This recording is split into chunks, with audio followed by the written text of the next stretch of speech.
Hello there, Master Hellish here, and welcome to another army analysis. Today, Tau, and we're looking at elites.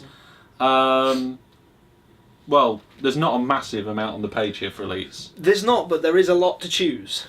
Because of the amount of subsystems and different weapons they can have. You can tailor... I mean, the first one, everybody knows it, is the Crisis team. It's my what everyone favourite. plays Tau My for, favourite, yeah. isn't it? That's basically the reason that most people play Tau, is the robot battlesuits. Yeah. Apart from maybe the ballistic skill, which I always complain about as a Tau player. You know, a shooting army that shoots less than average. Yeah. Well, in terms of probability, it is average, but I mean, compared to the average of what's out there in this, generally in the universe. speaking, I find it quite interesting that the basic Fire Warrior has exactly the same ballistic skill, so all of their technology in the battlesuit has absolutely no effect on shooting whatsoever. No, but there are support systems that you can get, but I think that's a signature one as well, so you can't... Yeah.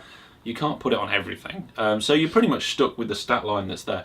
It's a good stat line, and it's a surprising stat line if you get into combat, because people don't expect that strength 5.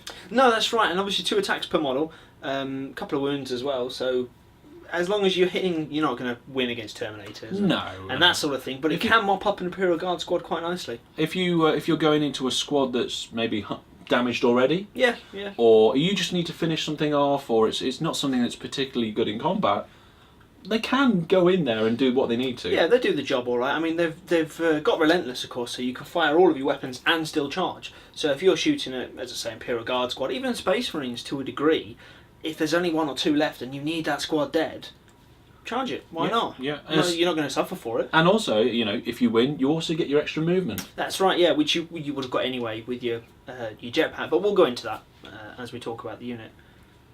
Okay, so talking about the movement of the unit first. When I move them around, in the old days you used to be able to move in the movement phase. That's right. And then it was a fixed amount in the shooting phase. So you could move, shoot, and move back again. And a lot of people hated that when they played against Tau. Yes. Yeah, they did. So it's like, oh, there's a wall. Oh, wait, there's some suits. Oh, they've gone again. Yeah, it was the classic jump, shoot, jump, so that you never got a target back.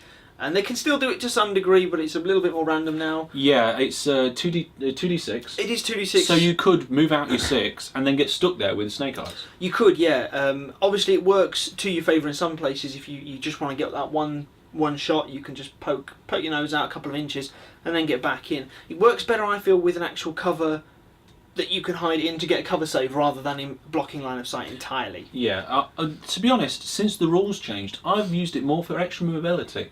Yeah, I mean, it's useful as well for a lot of things. Rather than trying to get yourself back into cover and hide, move forward, rapid fire, or just to get in range of the weapon, and then move back again. Yeah. You're not necessarily counting on moving the full 6 inches back, or even 12, but 1 inch back is still further back. Yeah, normally with something of this stat line, you might say, well, I don't really want to get too close because I'm not going to be able to charge this turn, but next turn they're going to be able to charge me, and you don't want that. No. However, if you are able to move back again, then moving forward to get into that rapid fire range is an option. Okay.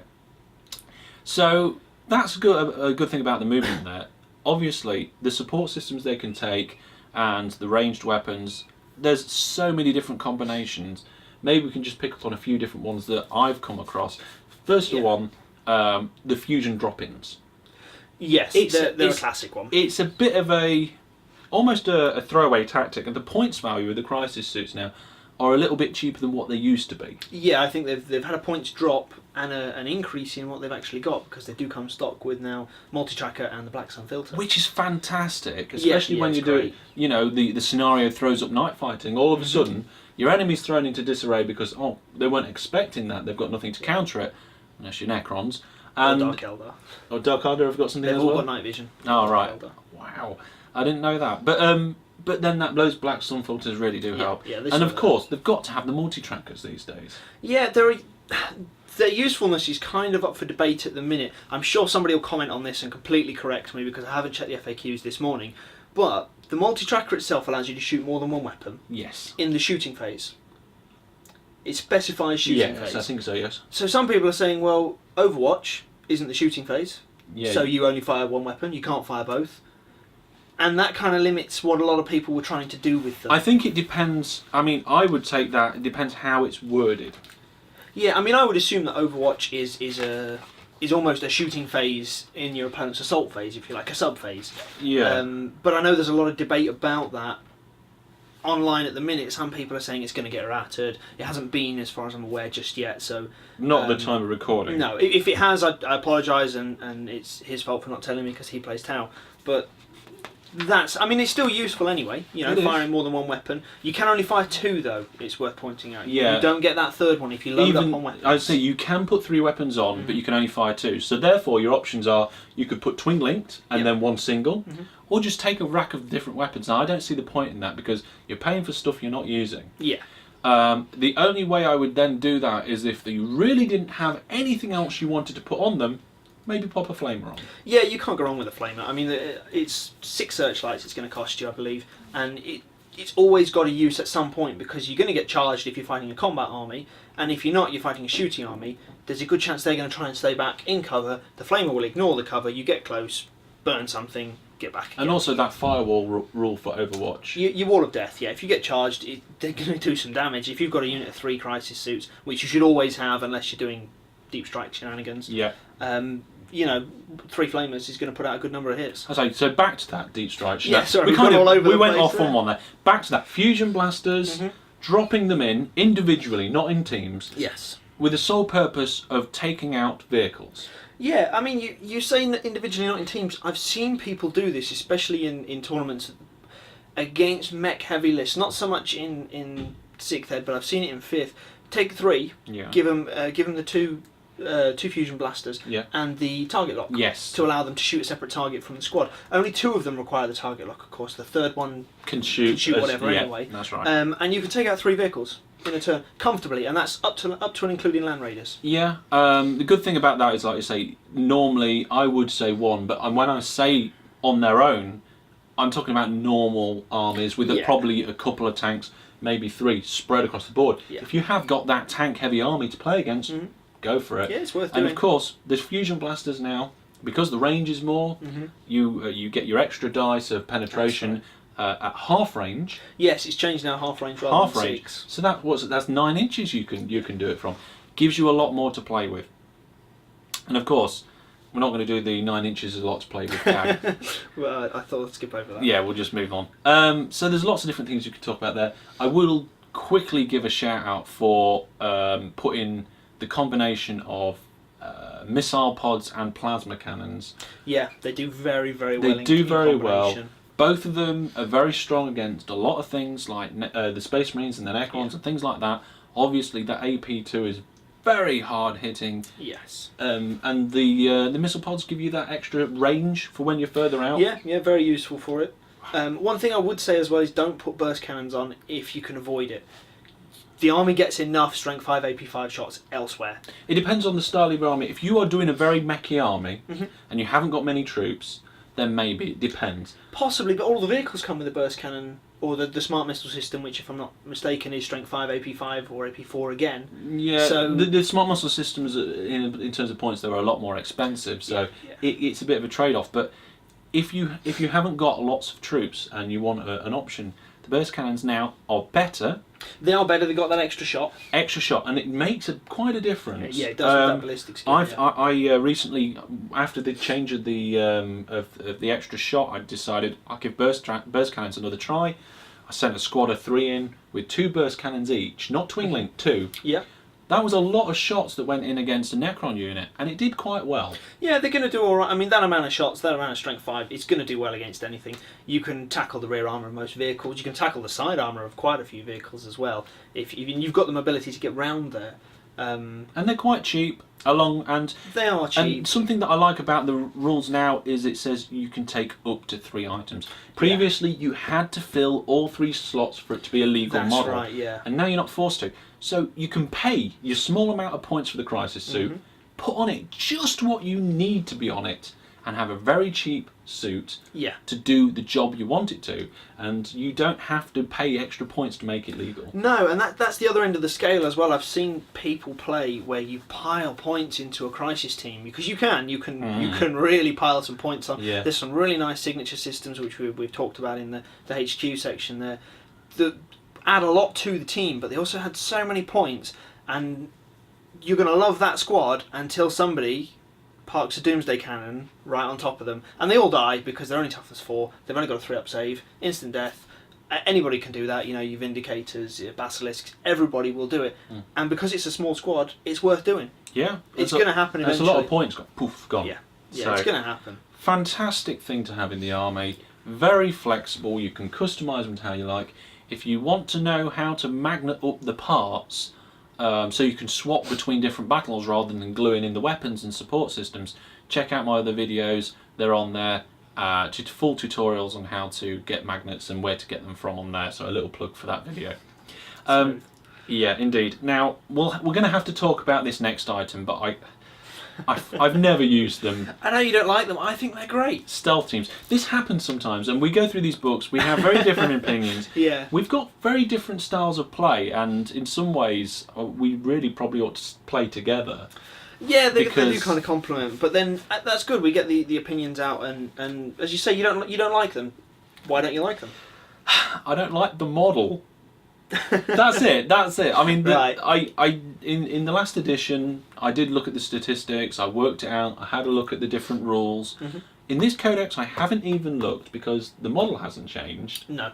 And last time, the rules weren't good enough for me to want to go out and buy a model that I didn't think looked that great.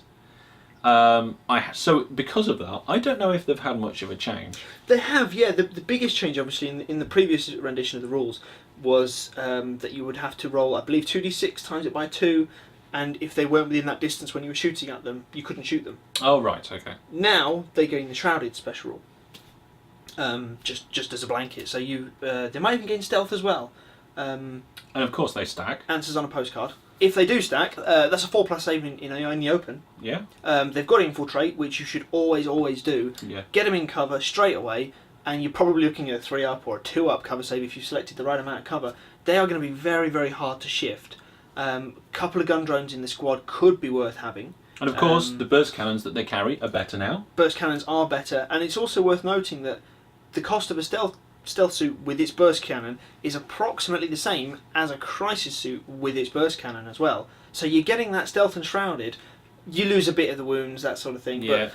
but you're getting that in there for the same sort of point. So if you were going to just put a burst cannon on and try and get forward and harass your opponent, maybe look at the stealth teams. They are still jetpack infantry. Yeah, I think if you were just going to have just the burst cannon, then maybe the stealth team would be a better thing to have. Yeah. It gives you that flexibility. You can use the infiltrate. However, if you are planning on padding it out with extra burst cannons and maybe other items, then obviously you've got that option. But yeah, it's kind of like a specialist crisis team. To a degree, yeah. I mean, there's a lot more stuff you can do with them. I mean, there's the option to infiltrate with the homing beacon, which they get quite cheap. So you can instantly call down some reinforcements in the form of crisis teams. You're already going to be halfway across the board. Your opponent will probably try and shift that squad from cover, but with that excellent cover save by combating them, and then you call down some close range crisis support. You're going to put out a lot of pain very quickly. Yeah, yeah. And the other option there, the Marker Light target lock, it's good for getting a Marker Light down. I think personally it's a bit of a waste of a stealth team, because I would always be putting the target lock and fusion blaster on that third member. Yeah. Take out a tank while the rest of the squad's shooting at some infantry, that sort of thing. Drones to taste, as always. Drones, yeah, everything in this army, drones to taste. Yeah, if you want more shots, it's difficult to go wrong with drones. The low ballistic skill is a bit naff in that squad. If you want some Marker Lights down, why not? Yeah, I mean, Marker Light drones now are, I think, a lot more cheaper than what they used to be, so it's a lot better. Yeah. And I think the drones are the one that only get networked Marker Lights. Everything else, I don't think has believe it. Does. The drones don't have network. There's definitely drones. There's definitely something in the army that gets network Marker Lights. Yeah, it's your Skyray. I think the drones used to in the old rules. I would bet all of Lee's Grey Knights it's the Skyray. Lee, your Grey Knights are gone. So yeah, and obviously drones. The other thing you can do, just take gun drones, put them in the front. Can't go wrong. Extra wounds. Extra wounds. Yeah. Extra wounds. I would say the shield drones are maybe less useful because stealth and shrouded confer to the unit, so you're gonna get gun drones with that cover save anyway. So I mean, if something ignores cover, unfortunate for you. Yeah. So that's the only time it's worth taking the shield drones. Yeah, if your enemy has got something that ignores cover, then the stealth team is going to be difficult to manoeuvre. If they ignore cover, the stealth team was in trouble anyway. So the extra gun drones, shield drones, are probably a waste of points there. Yeah. Okay, and then on to my favourite edition of this codex. Yeah, the Gundam Riptide. Sorry, they didn't steal that from anywhere. No. This is where a lot of the moaning comes at the Tau Codex, and if I'm honest, I personally don't mind fighting them, but it is a little bit underpointed for what it does. You compare it to things like the Wraith Knight, the Nemesis Dread Knight, which are very similar builds. Alright, they do different things, but stat for stat, point for point, it's undercosted. Yeah, it is. The only difference here is, of course, to pad it out and actually give it some extra usefulness, you've still got to buy your support systems. You have, so, and I would say that's where I think it is undercosted. 180 searchlights for what you get. The weapon it has, the heavy burst cannon there. It's not bad. It's not great. It's not really going to do a huge amount of anything unless you overcharge it, and then it's going to kill you. Let's be honest. With that amount of gets hot. Just 5 points for that upgrade to the ion accelerator. That's fantastic. It really is. That's ridiculous. It is. And that's where my problem comes in with this thing. That is ridiculous. 5 points. And of course, you can overcharge it and you can overcharge it. So if you are in a sticky situation, you want to take the gambles, you can. Yeah. If you just feel like going for it, you can. And also, if you have no need to, you can dial it back. Yeah. And it's still a very useful weapon on its own. It is, yeah. I mean, the best way really to use that sort of thing, if you're going to get the Nova charge in, take the stimulant injector for your feel no pain, because it specifies, I believe, that you cannot take saves against the Nova charge if you roll that one. Yeah. But you can take a feel no pain. It's in the errata. You can take it. So you've got that chance of negating it. Yeah. It lowers it even more, I think, to about 23% chance of taking a wound, which is low enough when you've got 5. Yeah, it is. And unless you're going to be charging into combat on a regular basis with a Riptide... Don't. Yeah, do it. It's a monstrous creature, it's still AP2, it's going to cause a lot of damage. It is, of course, and of course you can do your smashes if you need to and things like that. But it's still Tau. It's still got a very low weapon skill. Very low weapon skill. It doesn't have a great number of attacks. But it can do it in a pinch. Keep that in mind. I think if you're going up against something where if you've got one model, if you're going against one thing, and you know that it hasn't got that invulnerable save, yeah, then it could be worth doing. I've seen people finish Terminators with it. You take the classic setup, your ion accelerator, dual fusion blasters for your secondary, or twin link fusion blasters, sorry, for your secondary weapon there, which is a free upgrade. Yeah. Take a number of shots into a squad of Terminators. You're probably going to kill most, if not all of them. If there's 1 or 2 left, charge in, get your smash on, assuming they're Thunderhammers, which everybody's Thunderhammer and Storm Shield these days. Storm Shield on both arms and one on the back spare, just for that invulnerable. So if they haven't got the lightning claws, charge them. Yeah. You've got a good chance of killing them. And to be honest, in terms of the model and its looks, I think it complements the rest of the army really well. Yeah, it is. I think it just fits really nicely. Would you say every Tau army has to have at least one? It doesn't have to, but if you haven't got one, you really have to ask yourself, what are you taking instead of, and why? For those points. Yes, I mean, don't get me wrong, there is stuff I would prefer to take, but your elite section there, you get 3 elites. If you don't like the stealth team and you go in crisis, it's as effective, I would argue, as a 3-man crisis team. If you take 3 of these in your army, though, your opponent, there is a special rule, your opponent does have the right to beat you to death with them. Yeah. Because it's just ridiculous. You will walk out that room with one shoved somewhere where it shouldn't be. Yeah. They're also very good for anti-air. It's worth pointing out with the velocity tracker, you can get that on there relatively cheaply. With the fusion blaster, sorry, not fusion blaster, the ion accelerator. The heavy burst cannon looks like it might be good for anti-air because the strength is reasonable, high number of shots, but you really are better with that fusion blaster because you only really need to hit once and you're going to take it down. There's a good chance, isn't it? It's going to happen. The trap you can fall into is putting intercept on there as well. It's expensive, it will add up to a lot of points, and if you fire using intercept to take down an enemy flyer in their turn, you cannot then fire that weapon in your turn. Yeah. So you've got a very big nasty battle suit that can't really do that much. If you know you can't have much of a target the next turn, it's maybe worth it, but it's a lot of points, it's very situational. There's better anti-air later in the codex. And also, I've I've spent points on anti-air. I've spent points on velocity trackers. Turned up, no air.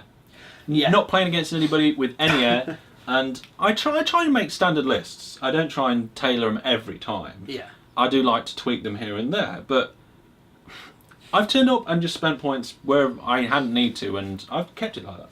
Yeah, it's a bit of a danger with Tau. They've got the best, I would say, anti-air. I haven't seen a lot of the new Eldar, so they may or may not be better. They've got the best anti-air currently in 6th Ed, and I include Imperial Guard with the Hydra in that. Tau have got it, but you can spend the points on it, and then your opponent doesn't bring flyers, and you've wasted a lot of points. Yeah, yeah. But you've got that flexibility. It's really good. You have, yeah, and flexibility is what the Riptide really is about. It's worth noting as well. A lot of people think it's a big, heavy creature. It's not going to be able to move around very quickly. That's true. lies. It's more mobile than a Crisis Team. You can use the Nova Reactor to get that extra boost. Yeah, yeah. I believe it's 3d6. I think, yeah. You can do jump, shoot, jump tactics even better with the Riptide. You can get forward, you can rapid fire whatever weapons you've got, or get into melter range with the fusion blasters. And back up. Yeah. Or even charge. Or charge it. If you're feeling stupid. If you're feeling... Well, it depends what it is, but we've discussed that earlier. Yeah. So, shielded missile drones, you kind of should take them for the ablative wounds. They've got toughness 6, so it won't suffer from majority toughness. Yeah. They're 2 free missile pods. They've got an invulnerable, I believe, the 4-up invulnerable. Yeah. You would obviously have to put them at the front, and what a lot of people do is just shoot some small arms fire in and take those down first. Yeah. But for the points that they are, sometimes I forget to put them near the front, and that can be a very dangerous thing. And they are quite expensive, but they have got the missiles in there, and I think that makes them worth the points if you want to take them. They're not 100% necessary, but it's nice to have the option. Yeah. Just be careful if you lose them and your Riptide then has to take a morale check for losing 25% of his squad. Yeah. He is leadership 9, but it will happen. He will run away once, and you're going to kick yourself for it. Yeah. Well, there we go. That concludes probably one of the longest videos we've done. Yeah. So thank you very much for watching this one. This has been the Elites for the Tau Army, and until we see you next time, goodbye. Bye.